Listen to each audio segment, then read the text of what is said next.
Bonjour, aujourd'hui je vous retrouve pour vous parler de Jupiter. Jupiter qui va changer de signe, qui va rentrer dans le signe des Gémeaux à partir du 26 mai et qui va y rester jusqu'au 9 juin de l'année prochaine en 2025. Donc aujourd'hui nous allons parler bien sûr de Jupiter, nous allons parler des Gémeaux, nous allons parler des Sagittaires, nous allons parler aussi de la Vierge et des Poissons. Et oui, puisque ça va être les 4 signes qui vont être principalement concernés. Donc, pour les Gémeaux, eh bien, le passage de Jupiter sur votre Soleil, notamment, on va parler de conjonction, de rencontres, d'alignement planétaire. En face, nous avons les Sagittaires. Les Sagittaires qui sont maîtrisés, je vous rappelle, par Jupiter, justement, et qui vont l'avoir en opposition. Donc, on est ici à mi-cycle pour vous. Vous avez eu le passage de Jupiter en Sagittaire il y a quelques années. Je n'ai pas regardé les dates encore une fois, mais voilà. Vous l'aurez en opposition. Et quant à la Vierge et au Poisson, ils vont l'avoir en forme de quadrature, c'est-à-dire en carré. Et d'ailleurs, nous allons en reparler, puisque dans les Poissons, je vous rappelle que nous avons Saturne et nous avons Neptune. Donc le carré, je vous rappelle, juste pour la petite histoire, que c'est un aspect de tension, mais qui nous demande de faire un travail particulier. Donc ça, on va y revenir tout à l'heure. Je vais essayer de ne pas faire une vidéo trop longue, mais c'est vrai que j'ai beaucoup à dire sur ce passage-là, qui est fort intéressant, encore une fois. Donc, Jupiter est une planète qui est géante, son champ magnétique est juste énorme, il est 500 fois plus important que celui de la Terre par exemple, et donc c'est aussi le principe animus, c'est-à-dire le principe masculin, c'est une planète masculine, c'est-à-dire que l'on voit à l'extérieur ses effets, alors que tout ce qui touche à l'anima est quelque chose qui est plus intériorisé. Donc Jupiter, pour la petite histoire, je vous rappelle que c'est celui qui a délivré ses frères et sœurs de son père, Saturne, Chronos, et c'est aussi Zeus. Donc on a ici effectivement une planète qui est très en lien aussi avec le pouvoir, mais ce n'est pas le pouvoir du Capricorne, on n'est pas ici tout à fait dans la même thématique.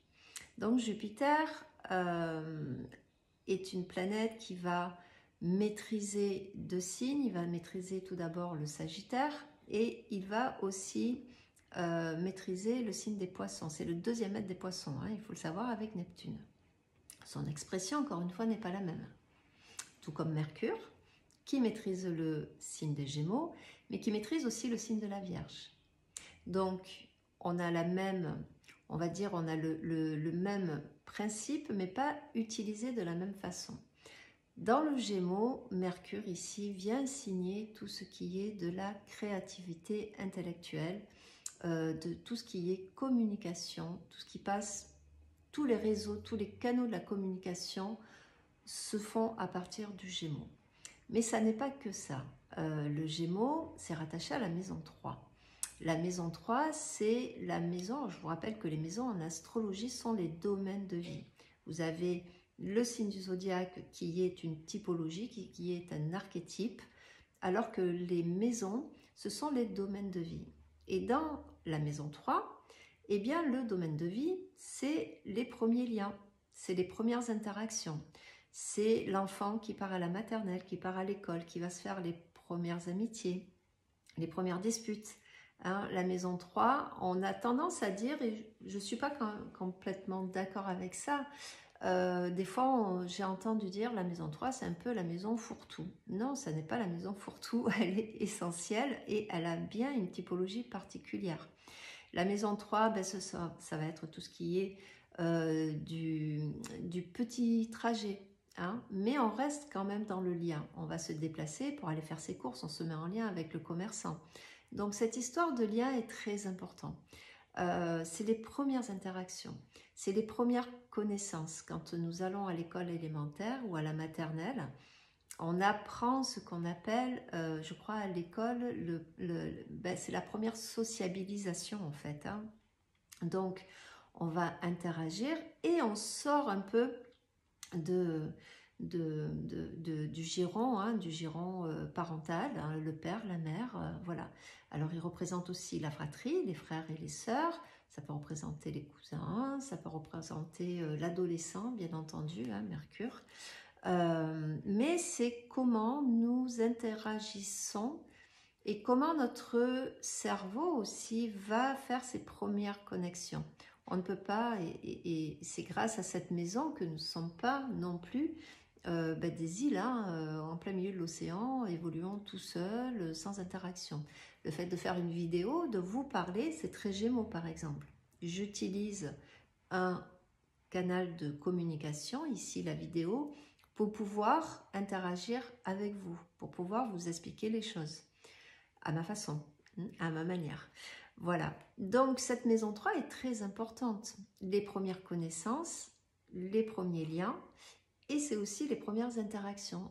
Et comme je le dis souvent, nous n'existons pas seuls, eh bien nous avons affaire à d'autres, en dehors des parents, dans cette maison-là, nous avons affaire à d'autres réactions, à d'autres caractères. Il faut qu'on s'adapte. Donc c'est une maison qui nous permet de nous adapter aussi à notre premier entourage que nous allons croiser. Donc ici, représentant les premières connaissances, les petites écoles, l'école élémentaire, mais c'est comment nous commençons à découvrir hein, les lettres, à découvrir les livres, à découvrir les histoires, à découvrir... Et donc, on va structurer comme ça notre mental grâce à cette maison-là. Donc, le Gémeaux, pour ça, c'est ce qu'il représente. Il représente... Un Gémeaux, c'est très, très curieux. Alors, c'est un signe double aussi. C'est un signe d'air. Donc, c'est un signe qui a besoin de communiquer. Qui a besoin... alors, bien sûr, je parle ici d'une façon générique, hein, mais le Gémeaux a besoin d'apprendre, il a besoin de communiquer, il a besoin de comprendre les choses, de s'intéresser, d'interagir, de... Voilà, c'est... Et puis c'est girouette, hein. C'est un peu le côté, on va dire le côté un peu tendancieux du Gémeaux, hein. Un coup, il est de bonne humeur, la demi-heure d'après, bon, quelque chose l'a contrarié, une mauvaise humeur. Bon, c'est un petit peu compliqué. Mais n'empêche que ce Gémeaux-là, eh bien, il nous aide à finalement à tisser les premiers liens, à connaître les premières choses. Donc, ce n'est pas pour moi, en tout cas, une maison fourre-tout, loin de là. Donc, Jupiter va arriver dans cette maison. Et Jupiter, on va parler du Sagittaire, puisqu'il maîtrise le Sagittaire. Il va être en opposition au Sagittaire. Mais il arrive avec toute sa typologie, en fait, tout son archétype. Et qu'est-ce que c'est le Sagittaire? Eh bien, nous sommes ici, non plus à l'école élémentaire, mais nous sommes ici de l'autre côté, en fait, hein, c'est-à-dire dans l'université. Nous sommes dans les grandes écoles. Nous sommes dans la grande connaissance. Alors Jupiter, des fois, on le réduit à ça. On réduit Jupiter à c'est la grande bénéfique. Quand vous avez un passage de Jupiter, vous avez les opportunités, vous avez de l'optimisme, vous avez... Voilà, on voit grand, on ressent grand. C'est vraiment la planète qui amplifie tout. C'est vrai, ça fait partie de sa typologie. Mais si nous reprenons un petit peu, parce qu'il faut partir et il faut comprendre pourquoi elle représente ça. On l'a collé au Sagittaire. Quand on regarde le Sagittaire, qu'est-ce qu'on voit en tout premier? On voit un centaure qui, avec son arc et ses flèches, vise quelque chose dans le ciel. Et c'est très intéressant à voir comme typologie, comme image en fait. Vous savez, les images mentales qui partent du Gémeaux et qui nous aident à comprendre. Eh bien, dans le Sagittaire, nous pouvons comprendre d'abord que le centaure, c'est une créature qui est mi-animale, mi-humaine. Et le Sagittaire étant la grande connaissance, nous sommes ici complètement dans un principe d'évolution. Et que cherche à faire le Sagittaire? Il vise quelque chose au-delà de sa condition. Il part de l'animal, et je vous rappelle que nous sommes des animaux, nous sommes des mammifères. Nous avons un cerveau de base, je crois que c'est le reptilien, qui est ben, comme l'animal régi, on va dire, par l'instinct de survie, donc on se reproduit, on cherche à se mettre en sécurité, etc., etc. Tout ça vient du cerveau de base, du cerveau reptilien. Puis nous devenons humains, c'est-à-dire que ici vous avez une conscience qui descend et qui fait que nous sommes des animaux, mais des animaux un petit peu particuliers. Nous avons connaissance, la plupart d'entre nous bien sûr, hein, sauf problème particulier, mais du bien et du mal, de ce qui est juste et injuste, du chaud, du froid, bon ça, on l'a de base, l'animal l'a de base aussi, mais nous avons ce terme de conscience. Cette conscience va nous amener aux mémoires. Vous voyez les mémoires, comment elles peuvent agir, comment un sentiment, par exemple, de culpabilité qui est refoulé, peut agir quand même sur la personne. Cette conscience, on peut l'appeler l'âme, on peut l'appeler la conscience universelle, on peut l'appeler parce que nous sommes tous reliés. Enfin bon, bref, vous y mettrez le mot que vous voulez. Hein. Et le Sagittaire, donc c'est ça, c'est de l'animal à évoluer à l'humain avec cette conscience. Et nous sommes ici dans la grande connaissance. Donc que va chercher l'humain à faire? Eh bien à évoluer et à se déconditionner de sa propre nature. C'est pour ça qu'il vise le ciel, qu'il vise quelque chose en haut. On ne sait pas ce qu'il vise. Il peut viser une étoile, il peut chercher à atteindre en tout cas une sphère qui est au-delà de la condition terrestre, de la condition humaine. Alors ce qui est intéressant aussi dans l'astrologie, c'est que quand on a accès à la connaissance, et là je ne parle pas de manger des livres de mathématiques, hein, c'est pas cette connaissance-là, on touche ici à la philosophie, on touche ici aux croyances profondes, on touche ici à tout ce qui est intrinsèquement issu de cette conscience, de cet esprit. C'est ce que l'on cherche à découvrir sur nous, sur comment est régi le monde, les plus grands chercheurs qui cherchent à comprendre le sens de l'univers et le pourquoi nous sommes là, et comment fonctionne le monde, la géométrie sacrée, toutes ces notions-là de philosophie. Alors, Jupiter, je vous le rappelle, régit aussi les poissons. Et les poissons, qu'est-ce que c'est? Ben, c'est la religion. C'est une autre forme de philosophie, même si en découlent à la base les mêmes principes. Hein, parce que quand vous lisez, je ne sais pas, les philosophies venues de l'Orient, on retrouve en écho les mêmes principes dans, que ce soit la Bible, le Coran, la Torah, peu importe. C'est un guide à la base. Hein. C'est un guide qui doit être mis à la disposition de l'humain pour l'amener vers quelque chose de plus profond. Et une fois que le Sagittaire a atteint cette connaissance profonde, il va passer par le Capricorne. Et le Capricorne, qu'est-ce que c'est? Le Capricorne, ben c'est la loi, c'est aussi les lois, mais c'est une autre forme de loi, mais c'est avant tout la sagesse. C'est celui qui a intégré toutes ces lois. C'est l'autorité suprême. Parce que la sagesse, c'est l'autorité suprême. Le sage ne se laisse pas atteindre par les petites fioritures de la vie, parce qu'on lui a coupé la route sur le trajet, ou parce que quelqu'un lui a mal répondu. Il est détaché. C'est la sagesse. Et derrière le Capricorne, nous avons le Verseau, qui est l'homme individualisé.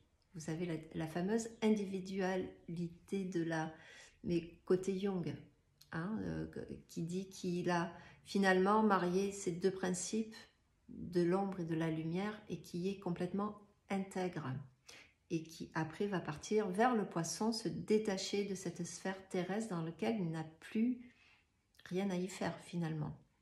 Donc vous voyez que quelque part comprendre l'astrologie à travers les images, là ce que je fais c'est très Gémeaux par exemple, c'est que j'essaye de vous décrire le sens profond de la typologie des archétypes ici des signes du zodiaque, une fois qu'ils sont compris et intégrés. Donc je vous rassure, on est très peu à l'atteindre, hein mais il faut comprendre quand même le principe. Donc ce Sagittaire ici cherche à s'élever. Et Jupiter représente aussi, ben, du coup, les lois. Mais les lois des principes de l'univers. Nous ne sommes pas du tout ici dans la loi humaine, en fait. Parce que qu'est-ce qui se passe? Le Sagittaire qui n'est pas intégré, quand il va passer en Capricorne, ce côté autorité, mais la saine autorité, c'est-à-dire que je suis le seul responsable, je prends mes propres décisions, j'incarne mes propres, pas mes propres désirs, pas dans ce sens-là, mais j'incarne ma propre autorité. Et quand on ne sait pas le faire, quand on reste dans l'ignorance, que le Sagittaire ne va pas creuser le sens profond des choses, eh bien, il donne ce pouvoir-là au Capricorne. Et le Capricorne, lui, c'est la loi, mais les lois humaines. Je vous rappelle que Saturne, qui régit le Capricorne, ferme le ciel. Au-delà de Saturne, pendant des années, on ne savait pas ce qu'il y avait avant. Donc, c'est le principe d'incarnation ici. Donc, on reste dans la 3D, on reste quelque part sous le joug des lois humaines, de l'ego, de la souffrance, du fameux triangle de Karpman. Je vous parle très souvent. Donc, vous pensez bien que Jupiter, qui incarne les lois de l'univers, ces fameuses lois aussi qu'on vous inculque quand vous rentrez dans une quête de sens, ou malheureusement ce que le New Age vous essaye de vous vendre, finalement, pardon pour ceux qui sont un peu là-dedans, mais je sais que derrière il y a une quête de sens, il y a une souffrance, mais je suis passée par là, donc j'essaye de ne pas juger, je vous dis bien que j'essaye, parce que je sais que ça peut faire énormément de mal quand on comprend mal, mais sachez que toutes les lois de l'univers, nous les appliquons déjà. Les lois de la résonance, la loi de l'attraction, elle fonctionne H24, puisque nous sommes des projections. L'anima qui est à l'intérieur va se projeter à travers l'animus qui nous habite, chacun, et qui va faire en sorte de projeter nos croyances profondes à l'extérieur. Donc, vous avez beau vous dire que demain vous allez être méga riche, que vous allez vivre sur un yacht et que vous allez, je ne sais pas, faire le tour du monde, si vous portez en mémoire et dans vos croyances refoulées que vous n'en valez pas la peine, que l'argent c'est que les méchants qui l'ont et qui l'utilisent mal et que c'est que ça, on pourrait vous répéter, lui le mental il est bête, discipliné, ok il va y croire, mais le cœur lui n'y croira pas, vos mémoires n'y croiront pas, il faut passer par le déconditionnement. Ce que cherche à faire le Sagittaire, en élevant sa conscience. Donc Jupiter va arriver dans les Gémeaux. Et les Gémeaux, c'est la communication. Le Gémeaux, comme je vous ai dit, c'est les premiers liens. Il est intéressant de voir. Alors je fais très très attention aux mots que je vais ici utiliser parce que malheureusement nous en sommes là. Il faut faire attention. En 2021-22, rappelez-vous, nous étions. Qu'est-ce qui se passait et qui il y avait dans l'axe Gémeaux-Sagittaire? Et il y avait l'axe des nœuds. Nous avions le nœud sud dans le Sagittaire. On a fermé les frontières. Et nous avions le nœud nord dans les Gémeaux qui nous encourageait à créer d'autres liens, à se solidariser, à faire passer surtout l'information, la vraie information. Je ne vais pas revenir sur ce qui s'est passé. Aujourd'hui, allez voir ce qui se passe le 27 mai. Voilà, le lendemain de l'arrivée de Jupiter dans les Gémeaux. Bref, je referme la parenthèse, je ne suis pas là pour parler de ça. Donc Jupiter qui est le principe des lois. Pour moi, Jupiter, certes, a ce côté optimiste, a ce côté grandiose. C'est Zeus, c'est voilà, et on voit bien ce qu'il fait actuellement, Zeus. Bref, nous avons cette typologie de voir grand, d'être optimiste, d'avoir envie de faire des choses. Donc c'est très positif pour les Gémeaux. Leur communication peut être boostée. Ou du moment là où vous avez votre Gémeaux, cette maison-là va être boostée. Donc regardez si vous avez des points, si vous êtes ascendant, si vous avez le fond du ciel, le milieu du ciel. Le descendant, si vous avez l'axe des nœuds dedans, si vous avez bien sûr votre soleil, votre lune, Mercure, etc. etc. Donc Jupiter, en passant par cette maison, va la mettre en valeur. Mais Jupiter vu qu'il incarne le principe de loi de l'univers, représente aussi la loi et représente ces lois de l'univers. Et moi, je l'ai toujours appelé, c'est la planète du boomerang, quelque part. Parce que Jupiter, il va venir voir, ok, quand il est passé sur un point précis, nous a donné l'élan, l'envie, la confiance en soi pour avancer, etc.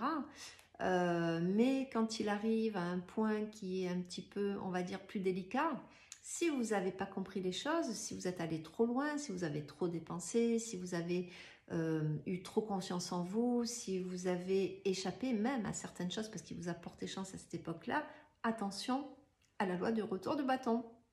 Et oui, parce qu'il faut savoir que Jupiter, alors moi je suis curieuse, c'est quand une célébrité décède, je vais souvent regarder le ciel. Je suis plutonienne, moi le milieu de la mortalité, de la mort, ce qui se passe à la vie après la mort m'intéresse beaucoup et je vais souvent voir, alors pas pour tout le monde, hein, mais je vais souvent voir quel était le ciel à ce moment-là.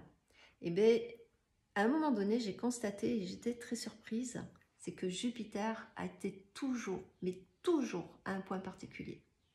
Soit il passait sur un des nœuds, ou il faisait une quadrature à la lune noire, ou, enfin bon, peu importe. Mais en tout cas, il était toujours bien placé. Alors, on ne peut pas déterminer la mort en tant que telle, hein, dans un thème natal, je vous rassure, ou dans un thème, peu importe. Mais il est intéressant de voir qu'à un moment donné, Jupiter, c'est la loi du retour du bâton. Alors, vous avez bien fait les choses, pas de souci, il va vous récompenser, mais il peut aussi frapper très fort, Jupiter.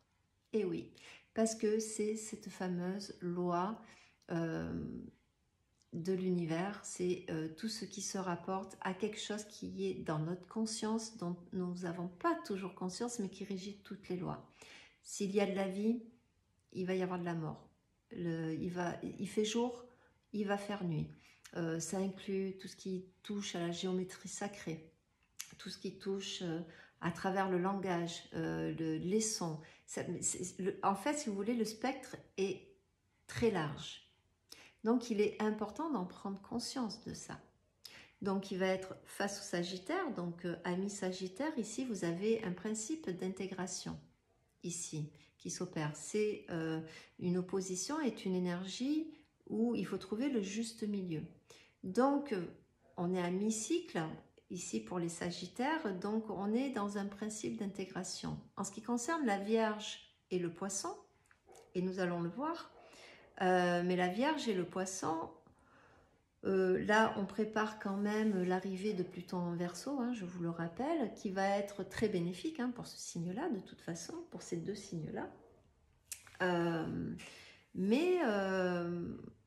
J'ai perdu le fil, excusez-moi, mais ça va revenir. Oui, nous sommes en quadrature, donc nous avons un travail. Nous avons un travail, alors quand je dis nous, pardon, c'est que je suis ascendant Vierge, donc je dis nous.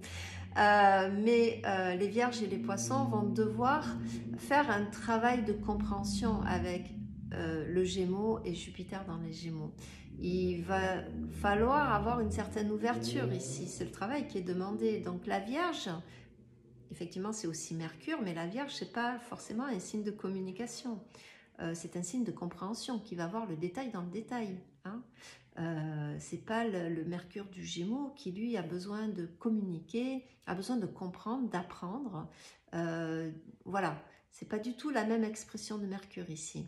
Et quant au Poisson, c'est pareil, c'est un signe double comme le Gémeaux qui a tendance à se refermer, à vivre à l'intérieur du monde. Et peut-être que Jupiter ici, alors... Pour les Poissons, ça risque d'être délicat si vous avez tendance à avoir adopté le spleen de la vie. Parce que je vous rappelle que si le Gémeaux, il est de bonne humeur le matin, de mauvaise humeur l'après-midi, le Poisson, quant à lui, va bien le matin, il va très mal l'après-midi. Vous voyez? Donc ici, Jupiter risque d'enfler, de devenir un petit peu corrosif hein, pour ces signes-là. Donc si vous êtes Poisson et surtout ascendant Poisson, soyez attentifs. Qu'est-ce que vous avez à comprendre et à apprendre à travers la quadrature que va effectuer ici Jupiter à votre signe. Pour les Vierges, il risque d'y avoir aussi ici une inflammation. Attention au stress mental ici, puisque vous savez que vous êtes aussi régi par Mercure.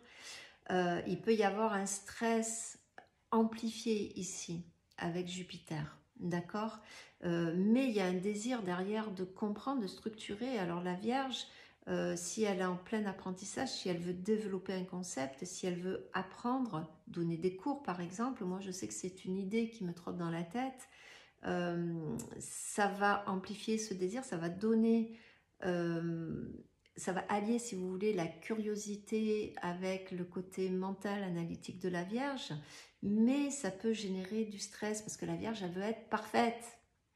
Donc lâchez-vous un peu les baskets, les Vierges et les ascendants Vierges, ok?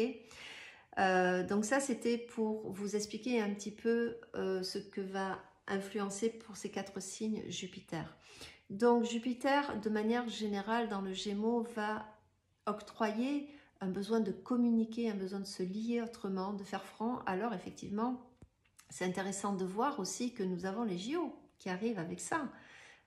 Donc c'est aussi le rassemblement, c'est voilà, c'est surtout que le Sagittaire, c'est aussi les frontières, hein, faut pas oublier, c'est les pays, c'est les voyages. Donc on voyage par l'esprit, on voyage par la connaissance, mais on voyage aussi physiquement, hein, en prenant l'avion ici, hein, ou le bateau pour aller à l'autre bout du monde. Hein, on n'est pas dans le RER du Gémeaux. Hein. Et c'est marrant de voir quelque part que tout le monde arrive au même endroit finalement. Nous avons à proximité tous les pays du monde. C'est juste magique en fait, comment à travers, on peut interpréter à travers l'astrologie certains événements. Mais il y a aussi ce 27 mai. Moi, je vous dis que ça. Le 27 mai, tapez sur Google 27 mai, qu'est-ce qui se passe? Vous allez être au courant et ça va vous venir, vous travailler justement cette compréhension. Donc, Jupiter va venir ici booster les écrits, mais il peut aussi booster tout ce qui est manifestation, tout ce qui est notre côté râleur, vous voyez, il va y avoir de l'exagération dans tout ce qui est de l'ordre de la communication.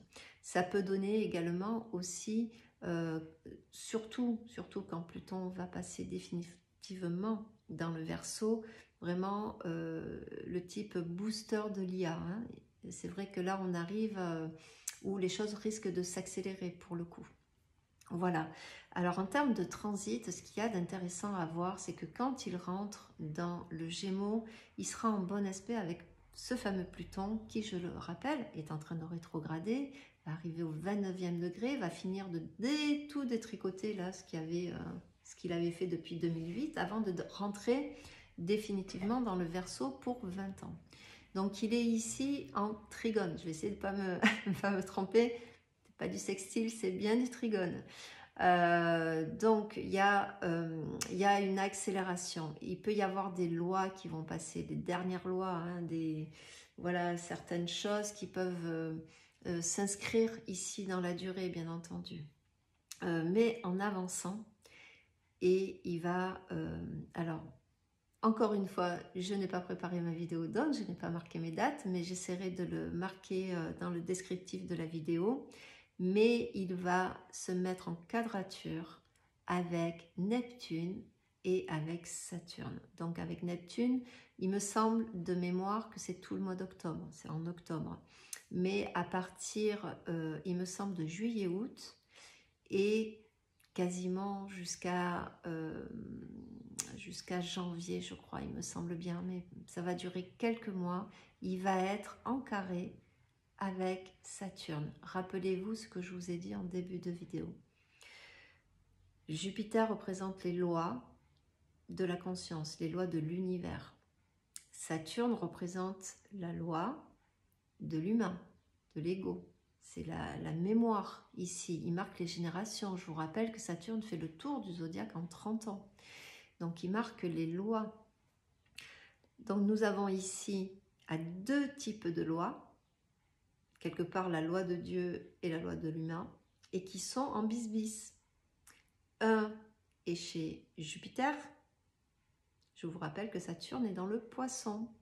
Et nous avons ici affaire à la religion, Alors, voilà, moi, je ne veux pas avancer de théorie, mais il faudra peut-être être très prudent durant cette période-là.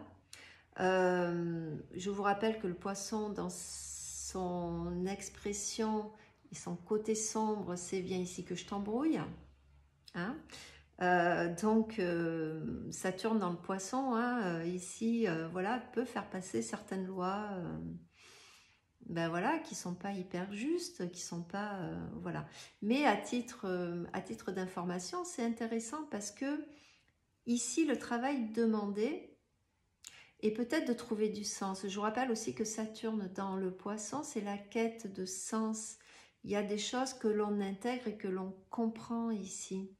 Et Jupiter donne, je pense, quelque part, raison à ce sens-là. C'est-à-dire que, en dehors du fait qu'il peut se passer, ben voilà, il peut se passer plein de choses malheureusement, mais si vous êtes dans un chemin de compréhension, ce passage-là entre Jupiter et le poisson, cette quadrature entre ces deux signes, il y a quelque chose que vous allez intégrer. Alors peut-être, je dis bien peut-être, je ne sais pas, vous allez prendre certains cours comme en psychogénéalogie pour comprendre vos mémoires et là, bam, ça va se faire, et le puzzle va se mettre en place. Vous allez sortir d'un conditionnement, mais c'est un travail qui est demandé. Et ce travail-là, Jupiter, il va l'amplifier. À un moment donné, il va nous demander, à travers cette quadrature, quel sens tu donnes à tout ça finalement? Quand est-ce que tu vas comprendre que tu n'es pas la victime d'eux, que tu as peut-être aussi des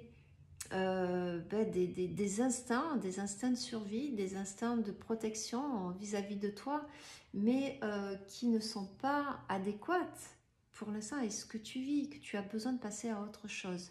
Et pour moi, quand on comprend ces principes, quand on comprend la typologie de ces planètes, quand on comprend, parce que je vous rappelle que Jupiter, un Sagittaire bien intégré, va incarner le Capricorne sage, qui se défait des fioritures, qui se défait de ses besoins. On peut le comparer à l'ermite dans le tarot de Marseille. C'est celui qui marche tout seul en s'éclairant de sa propre lumière, qui a un certain âge, qui a atteint une certaine sagesse, qui n'a besoin de personne pour avancer sur son chemin. Seule sa lumière l'éclaire. Et c'est quelque part le travail demandé, alors effectivement qui est colossal, qui est colossal, parce qu'on part de loin, je vous le rappelle, on part de loin et on part dans le mur surtout. Donc à un moment donné, il y a cette quête de sens que ici Jupiter va venir enflammer avec Saturne. Et qu'est-ce qui va se passer en 2025? Eh bien, c'est que Saturne et Neptune vont se rencontrer ici. Donc, on est bien à une étape clé. Et cette étape clé, ça sera de faire l'effort de comprendre qu'est-ce qui se passe finalement en nous et à l'extérieur. Est-ce qu'on a toujours envie et besoin d'avoir peut-être cette vision du monde, de nos croyances? Est-ce qu'on ne peut pas se remettre en question quelque part et chercher à s'élever, à élever notre conscience, à s'opposer à certains principes, à ce qu'on veut nous imposer aussi? Alors je ne parle pas que en termes d'actualité, mais dans votre vie de tous les jours aussi. Vous voyez? Donc ce travail va être, je ne sais pas quelle forme ça va prendre de l'extérieur. Moi je m'intéresse beaucoup à l'astrologie des profondeurs, à ce qui peut se jouer chez nous. Mais vous pouvez avoir, durant cette période, vos propres principes remis en cause, vos propres croyances remises en cause, votre propre autorité remise en cause. Et ici, nous avons les deux lois, et dont la fameuse loi de l'attraction. Donc, intéressez-vous à qu'est-ce qui se passe vraiment, à ce que vous pouvez, ce qui marche bien, ce qui marche moins bien. Jupiter reste quand même quelque chose de positif. Hein? C'est quand même une planète qui va aider ici. Elle n'est pas négative. Elle n'est pas négative en soi. Si on devait lui coller vraiment une étiquette de valeur, voilà, elle n'est pas du tout négative, au contraire, mais elle exagère tout. Donc, soyez prudents, hein, parce que dans le Gémeaux, je vous rappelle, c'est aussi les transports. Donc, soulevez un petit peu le pied de l'accélérateur, soyez prudents. Il peut y avoir aussi des accidents d'avion, ferroviaire, voilà, on peut en entendre parler. Hein. Donc, voilà. Ce que je pouvais vous dire, moi, sur comment je vois ce passage de Jupiter, et ce besoin, je pense qu'ici, l'humain est arrivé à un point où la quête de sens devient une question de vie ou de mort. Je suis désolée, mais moi, je ne sais pas du tout, je ne suis pas pour vous faire la morale, hein. Bon, c'est un peu mon côté vierge, mais réfléchissez vraiment à qu'est-ce que nous allons d'une laisser à nos enfants, mais pas que nous, comment nous allons vivre et qu'est-ce qu'on est prêt à accepter. Hein, est-ce que, voilà, je ne dis pas de retourner en arrière, hein, c'est pas une question, mais comment on veut évoluer, quelle image nous avons de l'humain et nous avons de nous-mêmes en tant qu'être humain. Nous avons évolué, nous avons traversé des milliers d'années pour en arriver là, sérieusement. Oui, excusez mon côté plutonien, un peu cynique. Mais voilà, donc on a besoin de comprendre les choses d'une autre façon. Moi, en tout cas, ce que je vous souhaite, c'est que ce passage vous soit extrêmement bénéfique, que vous puissiez intégrer, apprendre de belles leçons, que le Gémeaux ici vous rappelle à quel point le lien, la communication et la connaissance est la base de tout pour devenir finalement sage et libre et surtout responsable. Voilà. Sur ce, je vous dis à bientôt. Je vais faire suivre cette vidéo avec cette